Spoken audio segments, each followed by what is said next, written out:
Hello, everyone. My name is Mary Devaney. I'm the Associate Director for the Great Plains Telehealth Resource and Assistance Center, and I welcome you to the latest presentation of the National Consortium of Telehealth Resource Centers webinar series. These webinars are designed to provide timely information and demonstrations to support and guide the development of your telehealth program. These webinars are presented on the third Thursday of every month. Next slide. As you can see, there are 14 HRSA-funded telehealth resource centers across the country. There are 12 regional centers, which you see defined by the colors on the map. And then there are 2 national centers, one that is focused on technology, the Telehealth Technology Assessment Center, and one on policy, the Center for Connected Health Policy. These, as I mentioned, these are located throughout the country, and each serves as focal points for advancing the effective use of telehealth and supporting access to telehealth services to rural and underserved communities. A few tips before we get started. Your audio has been muted. Please use the Q&A function of our Zoom platform to ask your questions. The questions will be answered at the end of the presentation. I will kind of monitor as things go along and make sure that we give Faith those questions. Today's webinar is being recorded and you will be able to access today's and past webinars on the National Telehealth Resource Center's YouTube channel. Today's webinar is hosted by GP Track and it is my pleasure to now introduce to you Faith Jones. She is going to give us some wonderful information, and I'm excited to have her introduce herself and tell her a little bit about the organization and kick off the session. Thank you. Faith. Great. Thank you so much. Let me go ahead and get my screen shared for you, and we can go ahead and get started. I appreciate that introduction. So we are going to talk today. So my name is Faith Jones, and I am the Director of Care Coordination for Health Tech S3. And I work a lot with care coordination and lean, and likely, as we probably have figured out, this space has started to crouch also into telehealth. So being able to do a lot more things with telehealth and with remote physiological monitoring and all of those pieces. So today I'm going to talk about that intersection a little bit because sometimes I think we are really good in healthcare about starting programs that are siloed. And I'd like to help people to connect the dots, so to speak, so that we don't silo our programs and we really do look at the synergy that we can accomplish when we bring some of these programs together. So I'm going to share a little bit of information and knowledge and experiences that I've had in some of these areas already. So these are just today's objectives, just to kind of give you a quick look at them. I'm not going to actually go over them in detail, but we're going to jump right into the session. Okay, so first of all, what makes us healthy? What makes us healthy? Of course, it's important that we have access to healthcare, and access to healthcare actually accounts for 10%. The research shows about 10% of what makes us healthy. But I will tell you, that's where we spend the majority of our money. So we are looking at many of you, and I'll say it a couple times, but many of you have heard of the triple aim, right? So better health for the population, better care for individuals, and lower costs through improvements. These are the kinds of programs we're going to be talking about with care coordination and with telehealth that really does target in on those improvements that actually do lower costs. Because as we're targeting, particularly around telehealth, as you can see on our little man figure, our little person figure over to the left, that really what makes us healthy, at least half of it is our own health behaviors or lack of health behaviors. So those are those things that care coordinators can work with patients, because these are long-term relationships that we get into with patients and figuring those pieces out. So that's why I like to kick off with this slide, to just keep that in the forefront of our brain, that we have destiny over our own health. And as we're looking at care coordination in particular, everybody does care coordination. I actually found a quote in a Florence Nightingale journal that really did talk about care coordination. She didn't use those words, but when I read it, I kind of laughed to myself and said, you know, we've been doing care coordination, particularly in nursing, since the beginning of nursing. But one of the things that's different now is two things. One, it's now a reimbursable model, so that's cool. But two, it really is putting in that structure to be incredibly proactive in our care coordination. And that is health promotion. That is exactly what health promotion is. And keeping in mind that the health of a person is absolutely what they believe it is. We can't tell somebody that what to believe around health. We need to understand what it is their beliefs are around health, because that's the only way we're going to get them to focus on those healthy behaviors. We can't just tell them what to do. That doesn't work. And most importantly, we need to make sure we're engaging patients, because you know what? Our healthcare system is pretty siloed and it's very complicated, and patients are getting information from all sources. And so having that care coordinator, or that one person that they can count on, that they can rely on, that they have that one touch point, that one contact point, is really key. And that is typically being done now in primary care practices. And I'm going to say typically because we're going to talk a little bit about some other models, but typically this is truly being done in primary care, because even when somebody sees 2 or 3 different specialists, they don't always know about each other. And so sometimes patients can get information that's actually conflicting, and they can get information from one specialist that maybe contradicts another specialist. So having that single point of contact, that's what is important, so patients don't get confused. If they get so many messages being thrown at them, what they tend to do is give up, right? I don't know who to believe, therefore I'm not going to do anything different. So that's the point. When we can have consistent messaging with patients, we can engage patients. They want to be accountable for their care. They want to know what it is they're supposed to do, but they need to have that streamlined and not being told to do 10 or 15 things all at once. None of us can do that. I like to say multitasking is not our friend. Pick one thing and work on that. And then once we got that as a good solid habit, now you can pick a second one, but don't tell someone to do 10 things. So that's where care coordination comes into play.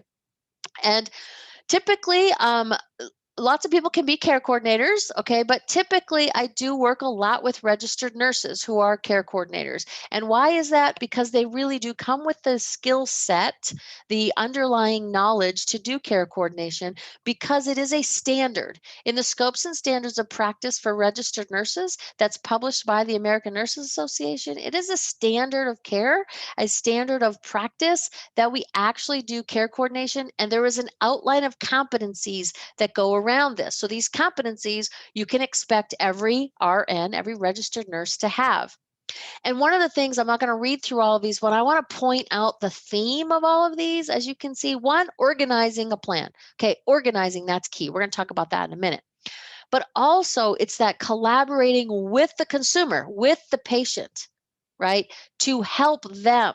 We are not doing things to patients. We're not doing things for patients. We truly are doing things with patients. So look at all this collaborative kinds of language. That's super important that we keep that in the forefront, that we're collaborating with them to help them manage their care. We're actually looking out for the care that they have in their own self-care and helping them to achieve their goals, right? Their preferred goals. So it's really important that that's kind of what we're looking at. And we want to make sure we understand all of the options and all of the things that are out there around this. So these are really important pieces. And I like to kind of set that foundation as we kind of move forward.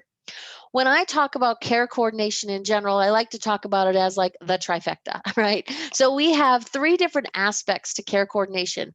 And these are all aspects that I use in care coordination because they're all reimbursable. They're all reimbursable team-based care areas that have continued to develop. So these are acronyms, but we're talking about care management, that's the CM. We're talking about annual wellness visits, so that's the AWV, and we're talking about advanced advanced care planning. And so so that's just kind of a quick little short piece. But here is a very busy slide. I know it breaks all the rules for PowerPoint 101, but I do like to show it on purpose because this really gives you some context around care coordination and the growth and development of it. And every single one of these modalities that I have, or service lines, however you want to refer to them, that I have outlined here, is reimbursable service. So here's some cool stuff. Started with Medicare. So this is Medicare's growth and development. But let me tell you, more and more private insurance companies are following suit, if not in all, but in pieces and parts of some of these, as well as there are more and more state Medicaid programs that are starting to follow suit and do the same program. The good news around that is when they're doing the program the same way, we can have one process. And that's a really important piece because we want to make sure we have one process that we can manage various kinds of patients in. So it all started back in 2011. So remember I said care coordination's been around since Flo, right? Who is just celebrated her 201st anniversary of her birth. I guess you can't say birthday when somebody's already deceased, but the 201st anniversary of her birth. So it's been around a while. But it has only become a care coordinated reimbursable modalities started in 2011. And CMS, or the Centers for Medicare and Medicaid Services, has continued to expand this. So in 2013, this is a bunch of alphabet soup. I'm going to say the words for you, not that you need to remember them all. But in 2013, we did transitional care management. That's that care management model of managing a patient 30 days post-discharge. And then in 15, they did chronic care management. That's my favorite. That really is a baseline program. We're going to go into a little bit more detail on that one as we go forward. And then in 2016, they took these modalities and actually made them reimbursable for rural health clinics and federally qualified health centers. That's exciting. And they also started paying for advanced care planning visits. And when I say paid for, I want to make this really clear. We're doing this under a team-based approach to care. What does that mean? It means people in the practice other than the providers are doing these services, and they are getting billed under the practice, billed under the provider. So it's a really important piece. And you can see we started doing, complex CCM and behavioral health integration in 17 and followed suit in 18 with rural health clinics and federally qualified health centers. 2019 is when it first started, and the name when it first started was Chronic Care Remote Physiological Monitoring, or CCRPM. And then in 2020, you can see we expanded some of those roles in addition to then putting in principal care management as a billable modality, which is a care coordination model that's designed for specialty practices. So we're going to talk mostly in the primary care world, but just to let you know, there is a specialty care practice model out there as well. And then we added additional units to the CCRPM so that can be billed. And then in 2021, again, added additional billing codes to some of the existings. And this is where just this year, we changed the words from chronic care remote physiological monitoring to simply remote physiological monitoring because people had sent in their comments to CMS, and actually they agreed that you can do remote physiological monitoring for conditions other than chronic conditions. So they dropped that phrase. So just to kind of keep that in your brain, that's a really quick rundown of all of the modalities that are reimbursable through Medicare and some others, which is super exciting. So why are we doing this, and why do they keep growing programs and paying for more CPT codes and more modalities? Because it's working. So this comes out of the Code of Federal Register in November of 2019 as they were publishing the final rules for 2020.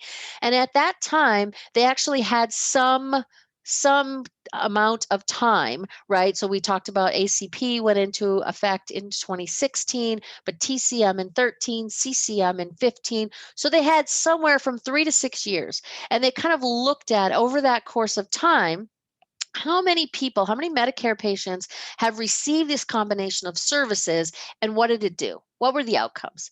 Well, 3 million unique beneficiaries, so unique patients. Now that might sound like a lot of people, and it is, but we still have a lot of growth because that only represents about 9% of the Medicare fee-for-service population. So there's a whole lot more people out there, but it's a good number to kind of take a look at. And then they did study them based on their cohort. So they did a little bit of combination or comparison, I should say, and they did see that it reduced readmission rates. It lowered mortality in this particular population, and it decreased healthcare costs. So can you see the triple aim in that? Absolutely. It's working. That's why they keep expanding it.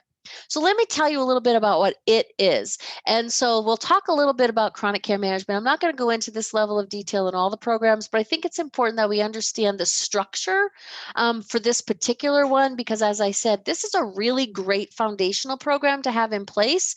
And if you have this foundational program in place, all those other ones build on top of it. I don't want us to be thinking about we have a program over here and a program over here and a program over here. Remember, I talked about us making sure we can truly connect the dots and that we can build one program where everyone knows what's going on. And you're going to see how telehealth fits into that as well. So yeah, using an EHR, absolutely. Most people are using an electronic medical record. You have to be able to electronically communicate with patients and caregivers. Doesn't mean they are required to electronically communicate with you, but you must have the systems in place to electronically communicate with them, as well as electronically communicating and collaborating with community resources and referrals, after hours coverage. That also trips people up. They often say, oh, do I have to be on call? No, you don't have to be on call as a care coordinator, but many places, many clinics in particular, are attached to hospitals or at least affiliated with hospitals. So it's really easy to come into some agreements as to who's going to answer the phone after hours if the patient calls and wants to talk to a person, right? And those are easy things. Those are not big hurdles. Care planning. This is really interesting because one, having access to the care plan, but doing care planning in ambulatory care, in actual physician offices or in provider offices is not actually the norm.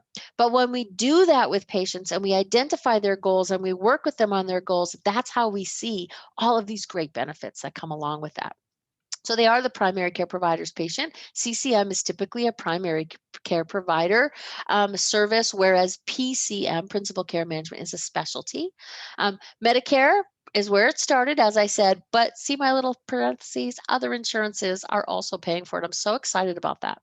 So that we have patients have 2 or more chronic conditions that are expected to last at least 12 months or until the death of the patient. And if we don't manage them, they're at some level of risk. Maybe it's functional decline. Hey, maybe it's up to and including death. So it's really important. That's all it takes. I often get people ask me, is there a magic list of all of those care coordination eligible diagnoses? No, there isn't.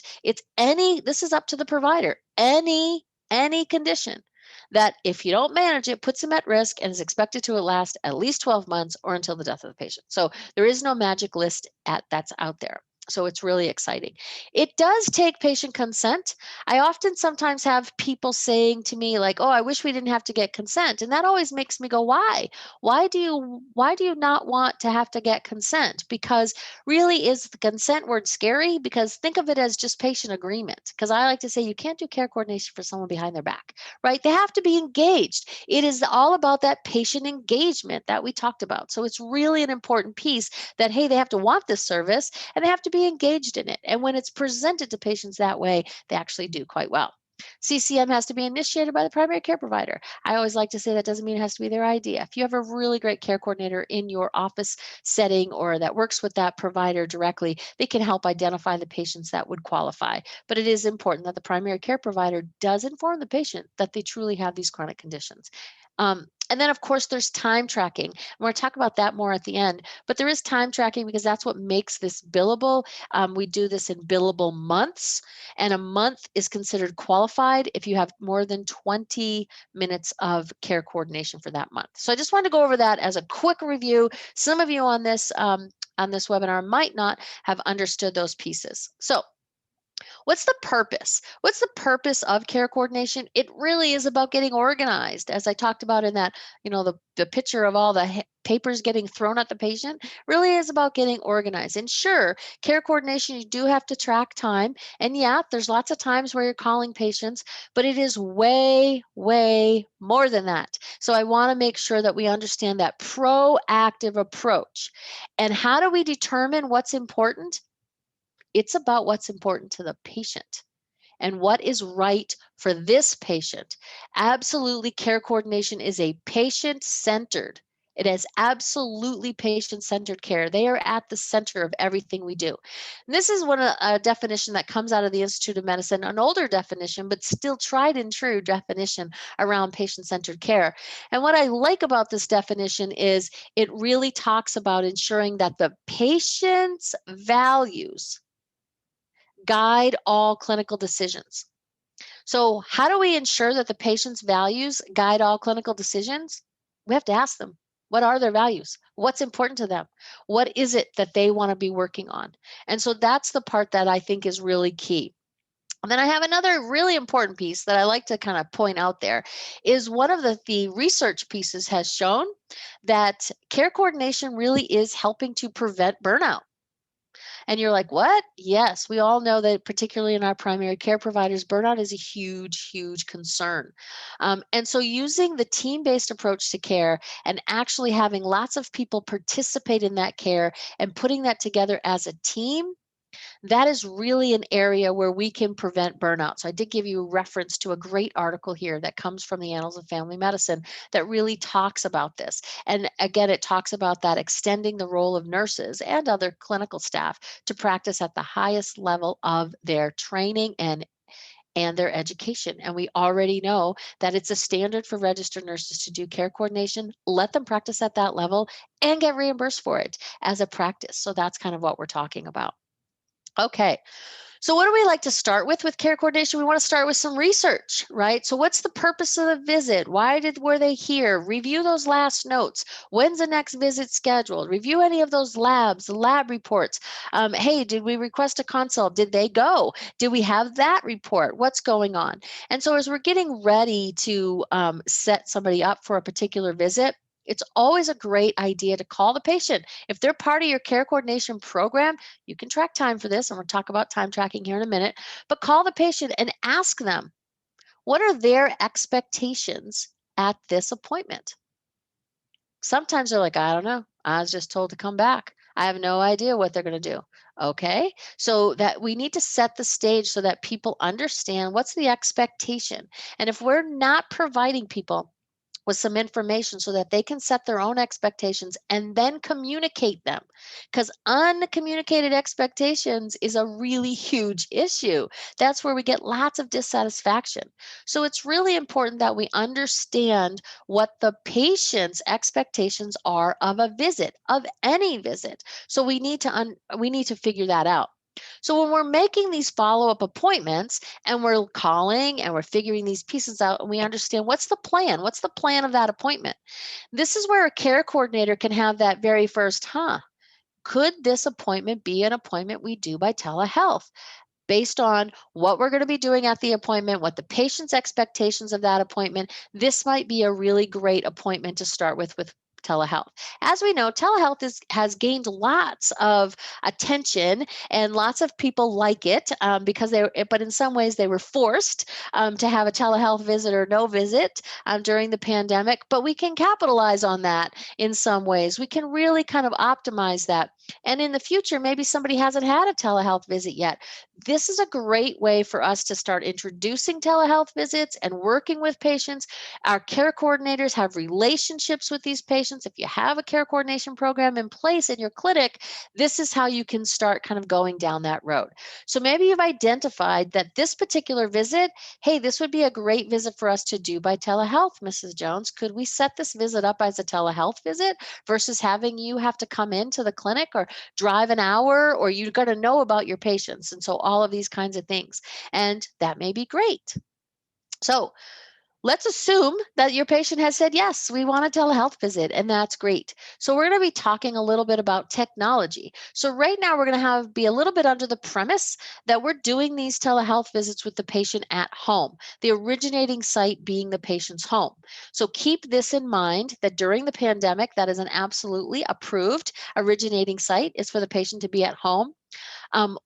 Currently, once the public health emergency is truly quote unquote over, if nothing else changes, then we go back to the originating site of a patient at home is not considered appropriate. But we're going to talk at the end. There's lots of legislation out there, and I have every faith that something will be passed to maintain the patient's home being an originating site into the future. But that's kind of what we're working with as we go forward here. So we need to, it all starts with connections. You can't do telehealth without connections, right? So we definitely want to make sure we're looking at, does the patient have Wi-Fi, or are we using cellular service? Do we need to use a hotspot, right? So connection is huge. And then lights, camera, action, as they say. So we'll need to be looking at, do they have a camera? Do they have a camera on their website? I mean, on their web, whatever they're going to be using, whether it's a laptop or a smartphone or a tablet or whatever that is, or are you providing that? So that's another thing to be thinking about, right? What is that piece of technology? Where is it coming from? And then doing those sound checks, right? So do they have speakers? Are they loud enough? Are they going to be able to hear them? What do they know where the volume is? All of these kinds of things. Do they have a microphone? Many people have never really talked into a computer until recently, I guess you can say. And they just assume, oh, I can have speakers so I can hear people, so they must be able to hear me. We got to double check. Let's make sure there really is a microphone. And does it come across nice and clearly? There are privacy issues, maybe. Maybe a headset would be better if they live in a house with lots of people and they don't want to have everybody hear, what it is the provider is saying to them. Maybe a headset is more appropriate. So really making sure we've double checked all these things. Make no assumptions. But at the same time, I don't want you to make an assumption that just because they're older, they can't do telehealth. Grandmas and great grandmas are like a fast growing demographic on Facebook. So please don't count them out. We want to make sure we understand all of these things, but don't make assumptions. Okay, now we got to put it all together. So, does your patient have everything they need for a successful telehealth visit? Maybe the answer to that is yes, and that's awesome and that's great, and you're ready to go. But would this patient, maybe they've never done one before, they've never really done much with technology, that makes them anxious all by itself, let alone the visit. So would this patient be better served if they had somebody in the home during the visit or helping them? Maybe the answer to that is yes, but then you're thinking, who would that be? Who could that person be? Well, care coordination models, there's lots of creative models out there. And the key to success is to be creative and also to be looking at your patient population and figuring out what that means for your patient population. So one of the care coordination models that's out there is obviously just having one RN, whatever, care coordinator, and that's it. And yes, that care coordinator can go out and make a home visit. They can get things settled and kind of help people get connected, make sure everything is cool with that. Or you can have care coordination teams. I work with several clinics who use this methodology where they partner with either community paramedics or community health workers. Around the country, community paramedic programs and community health worker programs have been pretty successful. But one of the issues that has kind of blocked some of them is there's really no funding for them. So many of them were successful because they were given grant money to get them started, and they've done lots of great things in the community. But when the grant money goes away, they can't maintain this program. Well, we've been able to be successful with some of our care coordination programs by bringing these particular programs in under the clinic and using them to assist in tracking time and doing those kinds of things into the care coordination program, which is a billable modality. So be thinking about that if you're in an area where it's like, well, we had a community health program, but the grant ran out, we don't have it anymore. But man, it was so helpful when we had it. This is a way to bring it back in a sustainable way.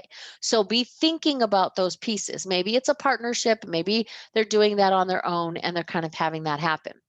So remember, you might be thinking, okay, a home visit, do we get to bill for that? The answer to that is no, you're not billing for a home visit. But what you are doing is you're tracking time. Remember I said all care coordination modalities happen under this time tracking? So absolutely, you track time traditionally when you're calling the patient, talking to the patient, sure. When you're researching all that stuff to figure out, would this visit be a good visit for telehealth? All of that, time trackable, all of those chart research, because sometimes we forget the regulations say time spent with or on behalf of the patient. We oftentimes forget about all of this behind the scenes stuff we do on behalf of the patient. So assessing and scheduling that appointment, that conversation about what do you expect out of this visit? Hey, this would be a great telehealth visit. What do you think? That's all time trackable, that conversation. What about driving to the patient's home, right? And being able to set up that telehealth piece, that's all time trackable as we're setting up the telehealth. I also want to point out here, as we do more and more remote physiologic monitoring, so RPM, so that remote physiological monitoring is a care coordination modality, but it also falls under that telehealth world. So this is a place where we start to share that connection, which is also super exciting because remote physiological monitoring is done in a time tracking way, usually with a care coordinator in the clinic. So when you have those people who can go out, set these systems up so that patients can take that blood pressure every day. It automatically connects. They're not fumbling with the technology, and we can get that blood pressure reading or that blood glucose reading or that weight reading every single day in the office on our website that we have connected with for those devices. That is really key. And patients will be way more compliant in doing those things if they're not frustrated with the technology. So that's another area where care coordination and telehealth really do intersect. And that's another reason why, if you have, for example, community health workers or community paramedics or even your care coordinators going to the home and getting things set up and troubleshooting all of those, that's all time trackable. So I want to make sure we understand that. So now you've had this patient who is decided they're going to have a great telehealth visit. You've got somebody out in the home. You really need to manage expectations. Managing expectations is key. When they come into the office, they are seeing a whole waiting room full of people. They're not seeing that when they're in the telehealth world. So they may think you have all the time in the world. So another key factor of to having that community health worker, community paramedic, or even the care coordinator show up ahead of time of the appointment, to be able to make sure everything's set up and tested during the appointment.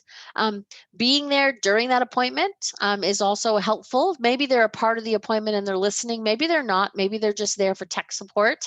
And then making sure that afterwards there's some time to discuss what was said at the appointment or what next steps or what needs to happen next.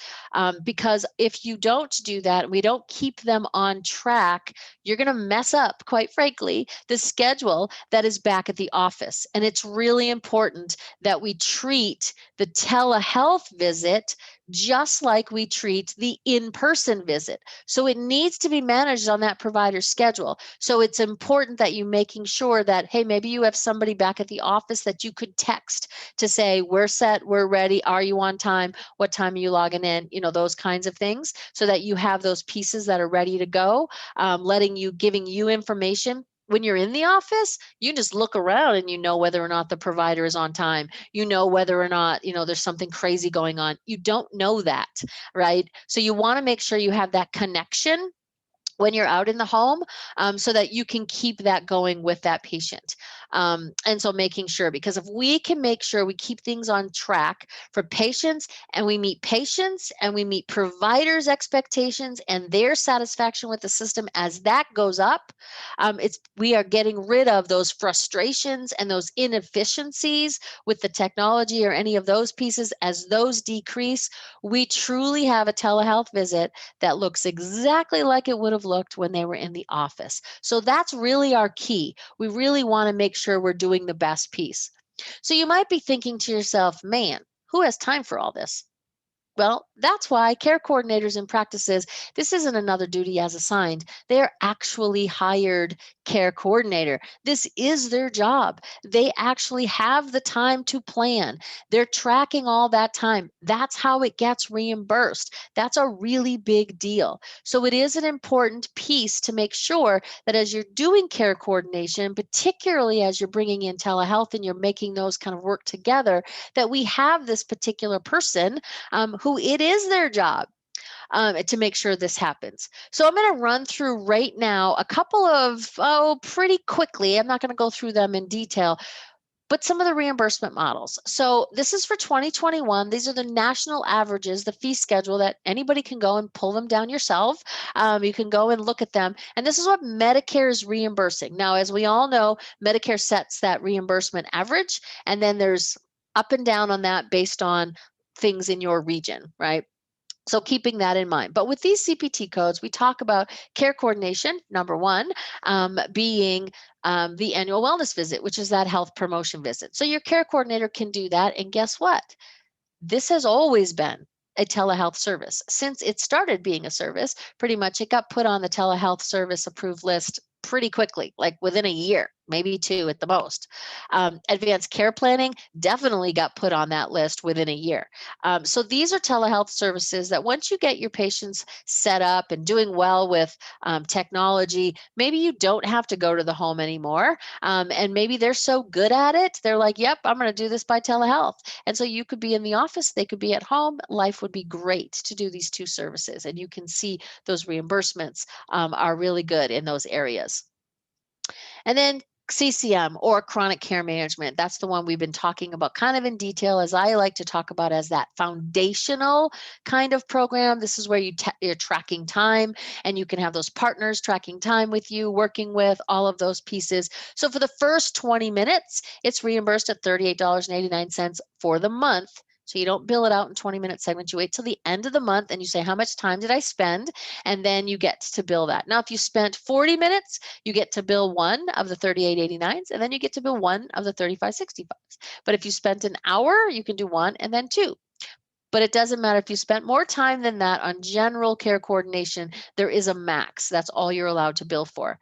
Now, there are things called complex chronic care management, which gets you higher reimbursement and gets you more time. And that is when we have medical decision making, your patient's super complex, and you're doing some of these pieces along with that. But that happens in about 10% of our population in any given month, has been my experience for most of the people I work with.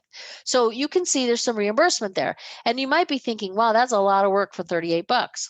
Hold that thought, because we're going to talk about that a little more.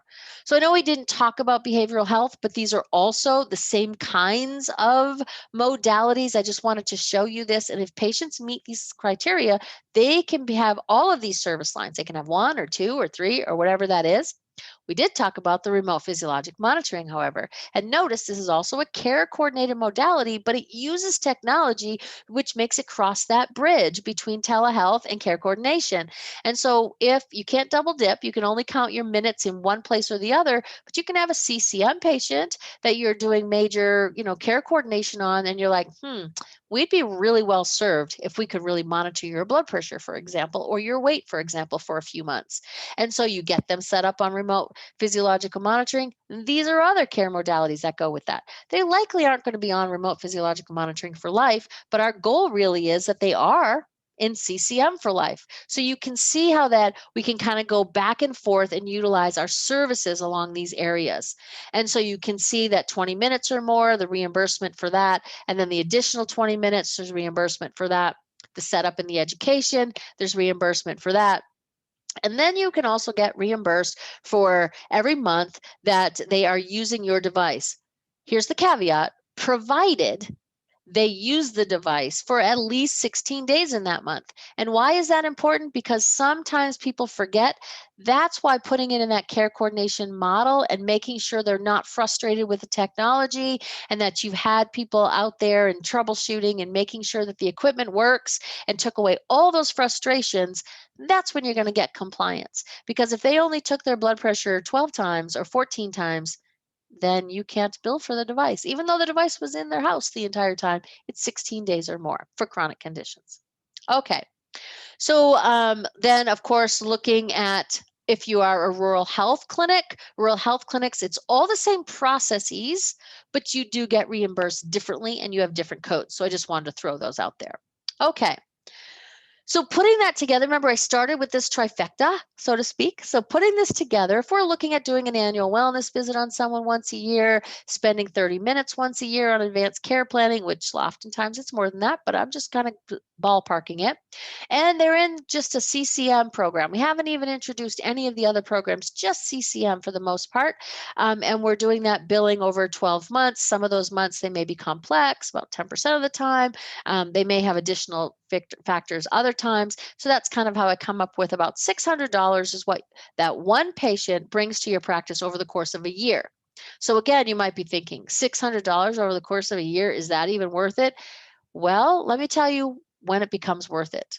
It becomes worth it because that's about $800 per patient.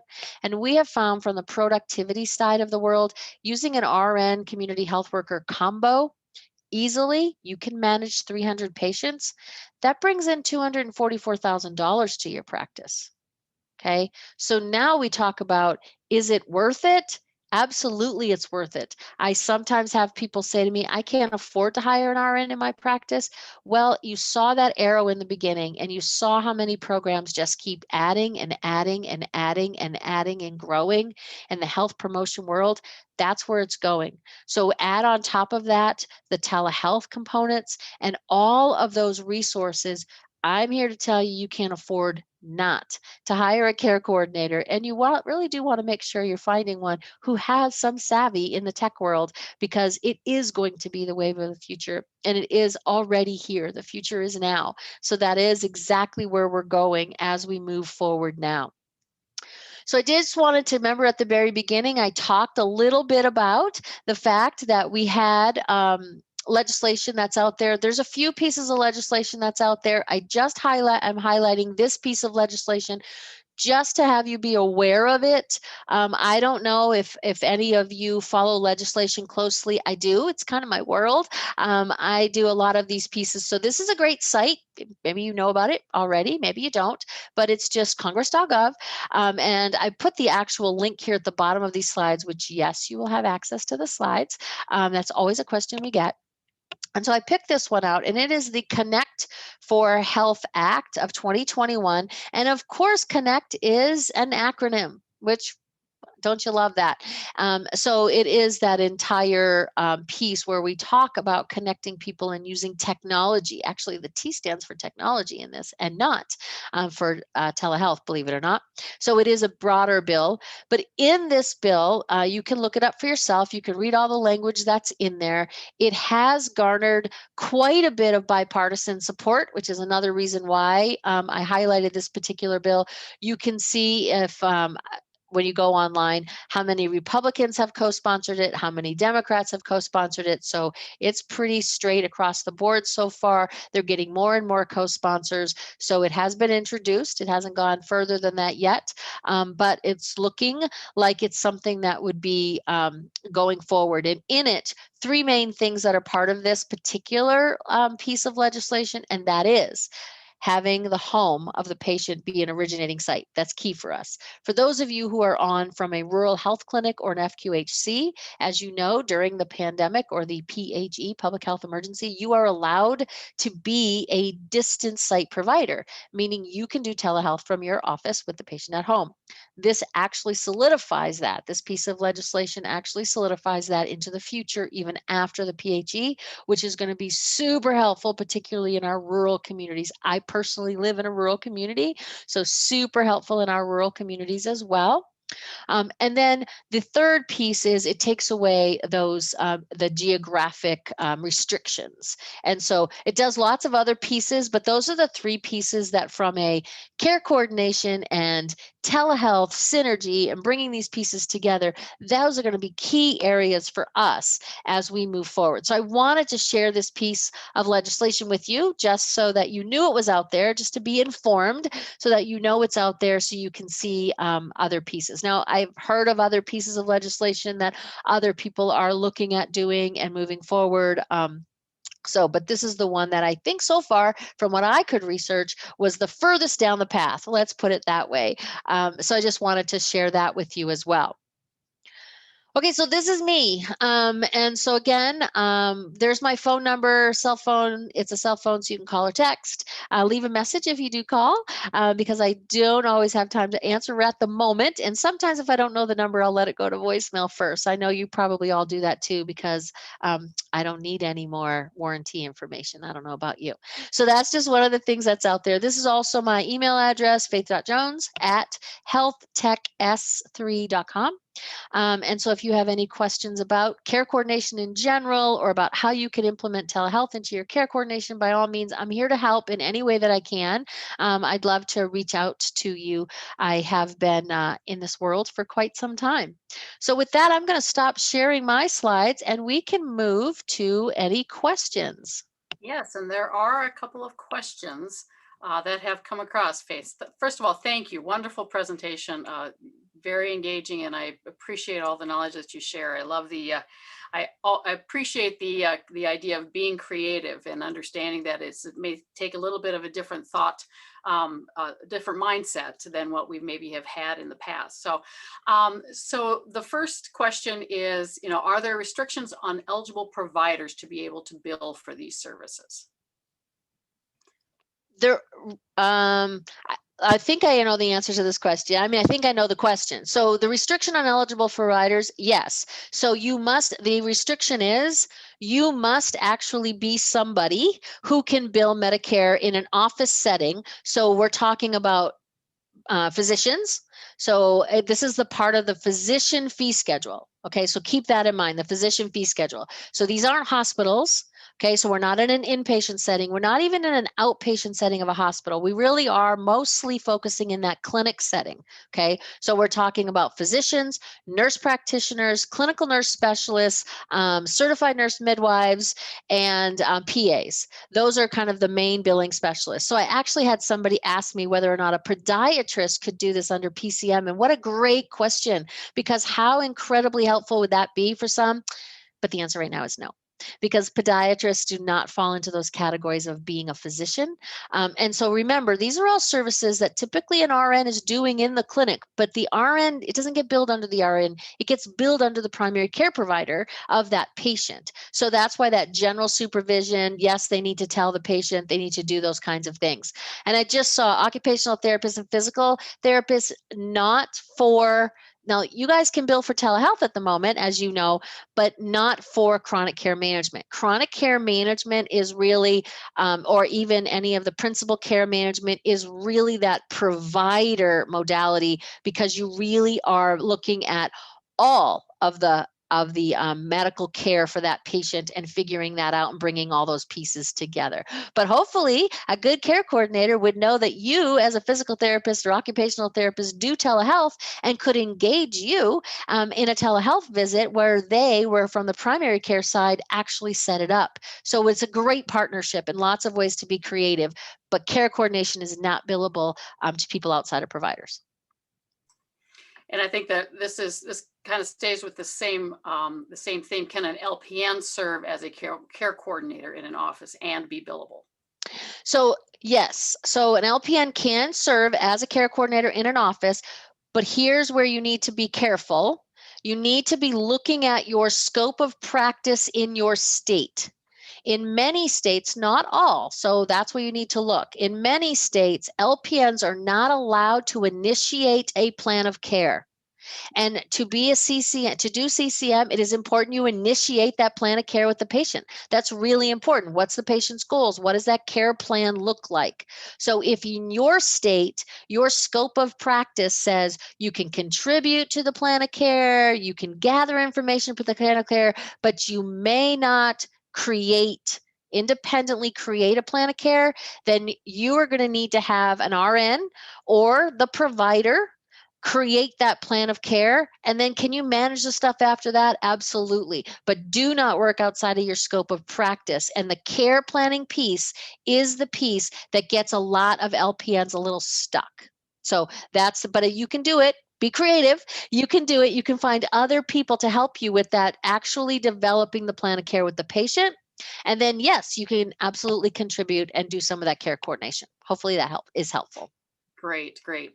So the another question here is, do you have to have a formal CCM program established to bill for the time on a monthly basis? Or can you literally just submit the CPT codes, of course, with documentation of time, and get reimbursed by Medicare for this work by a billable provider? If you are doing all those elements, you have a formalized program. There's no such thing as a certified program or anything along those lines. You can start your own program. Absolutely. You just start your program. So that means you need to make sure you have a consent that meets all the regulations of that, and the patient actually agrees to the program, that you do a care plan, and that you have that you have a way to track time, and that you understand what you're doing with all of these pieces, that you're being proactive and you're working. And so once you get all that going, yeah, you just submit on a bill at the end of a month. You look at all your documentation and bam, you can go ahead and use those CPT codes. There's no such thing as a certified program or anything along those lines. You just want to make sure that you have met all the regulations. Billing that CPT code says, hey, Medicare, I have a consent.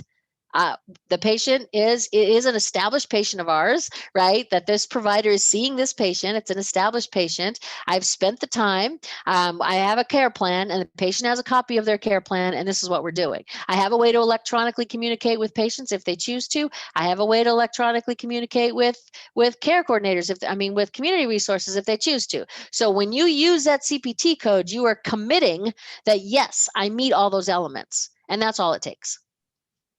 Wonderful, wonderful. So how do you see the emerging CMS hospital at home program fitting in with the Medicare RPM telehealth program?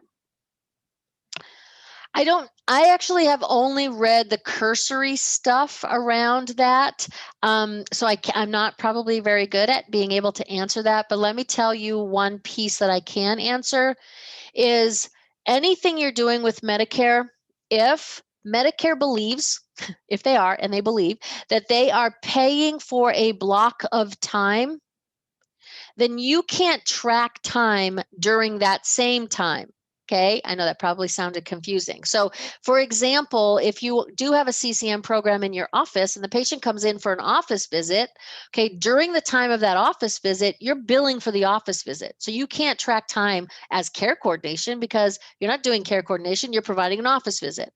So I don't know all the rules yet and where they're going to go, but depending how this hospital at home piece is getting paid for, if Medicare believes they're paying for the full 24 hours, you certainly can help and you can do all those pieces, but you won't be able to track time during that same time and bill for that separately.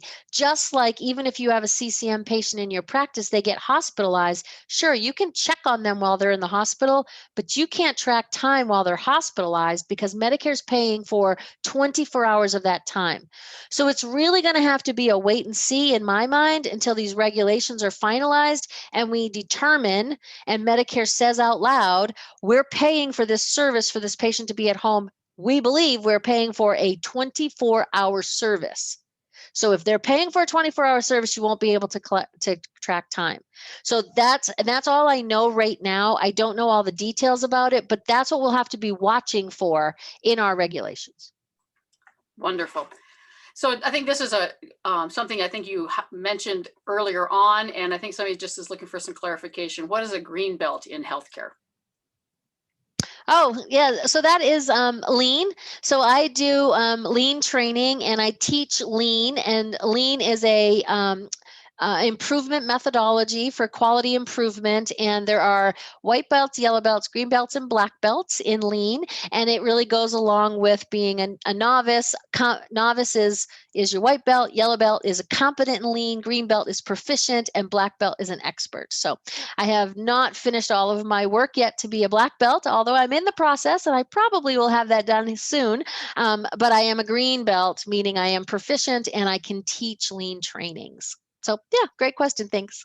Great, great. Couple other questions here. I'm just checking time here to see where we are. So this also, these two questions kind of are also around the billing side of it is, often is the question. But Jim asked, can a podiatrist bill for remote physiologic management with evidently there are special insoles that upload to a patient, to a platform, different pressure changes, temperature changes, compliance and activity. Would that be billable as remote physiological monitoring or management? That is a great question that I have to tell you I have not looked up. I'm really sorry that I have not looked that piece up. But that would be something we'd need to double check in the regulations. They say provider in the regulations. And so my guess, my off the top of my cuff guess is it's a solid maybe. Sorry. I don't know that piece. I really only did the research on CCM and PCM because those have been pieces that have come to me quite often, but not the remote physiologic monitoring. Yeah, sorry. Okay, no, there's always some that don't know. I don't know that one. Yes. So the other question we have here is, when you think more from the perspective of behavioral health management, can a therapist serve as a CCM? What about like licensed social workers who are independent practitioners? So from a behavioral health integration piece, the quick answer to that is no. So as a licensed clinical social worker, you can bill for visits, absolutely. And so it's great for, to have part of your practice, right, working with care coordinators in primary care. But remember, it's not always, but the intent is that behavioral health integration really is from that primary care mode, so that care coordinator can make sure that, and now we have integrated behavioral health and behavioral health integration are not the same thing. So I want to, they're two different things.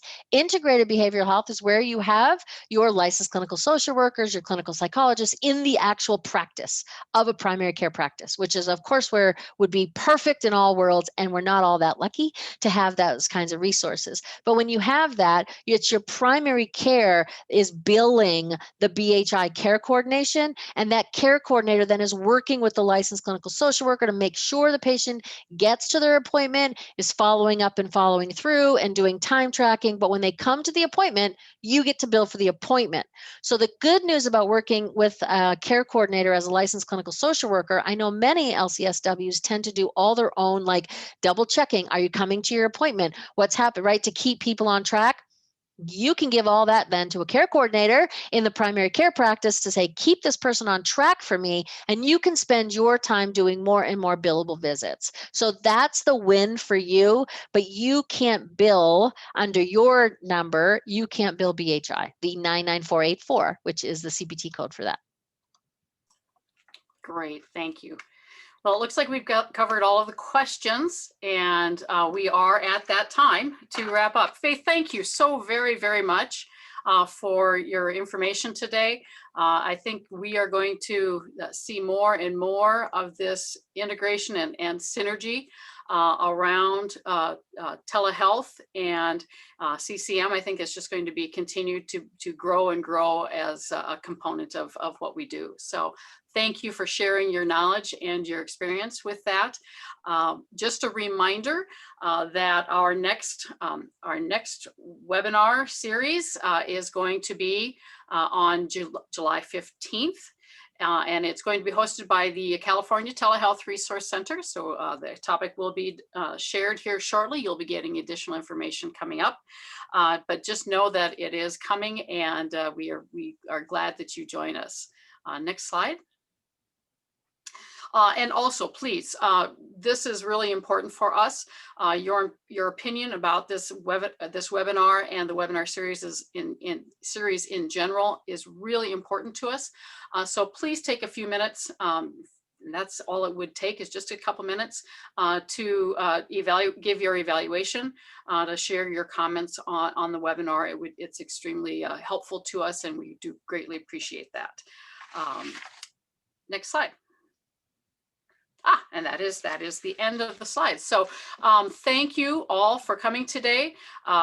Please join us again next time for the next webinar with the National Consortium of Telehealth Resource Centers. And again, Faith, thank you very much. You're welcome. Thank you so much. Yep. Thanks. Bye-bye.